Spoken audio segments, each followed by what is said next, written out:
लोकशाहीचा बुलंद आवाज, रिपब्लिकन वार्ता महाराष्ट्र।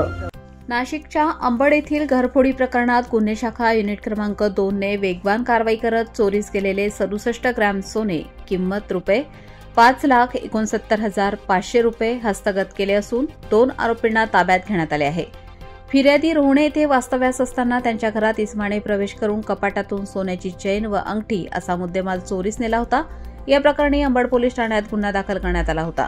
तपासादरम्यान पोलीस उपनिरीक्षक मुख्तार खान पठाण व सहाय्यक पोलीस उपनिरीक्षक गुलाब सोनार यांना गुप्त माहिती मिळाली की चोरीचे सोने विक्री करण्यासाठी आरोपी सारूळ रस्त्यावरील चुंचाळे शिवार येथे येणार आहे। यावरून सहाय्यक पोलीस उपनिरीक्षक हेमंत तोडकर यांच्या मार्गदर्शनाखाली पथकाने सापळा लावून संशयिताला पकडले।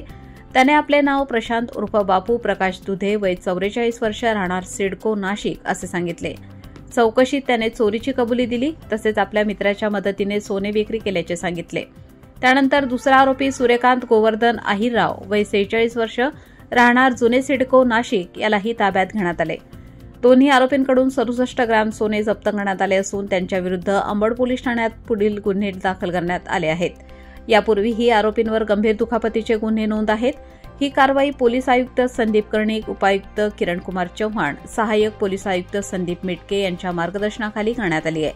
कारवाईत वरिष्ठ निरीक्षक मधुकर कड, सहाय्यक पोलीस उपनिरीक्षक हेमंत तोडकर, डॉक्टर समाधान हिरे, पोलीस उपनिरीक्षक मुख्तार खान पठाण, नंदकुमार नांदुर्डेकर, अतुल पाटील, वाल्मिक चव्हाण, मनोज परदेशी, प्रकाश महाजन यांनी सहभाग घेतला। रिपब्लिकन वार्ता महाराष्ट्र न्यूजसाठी शहर प्रतिनिधी विवेक बनकर, Nashik. Subscribe now and press the bell icon. Never miss an update.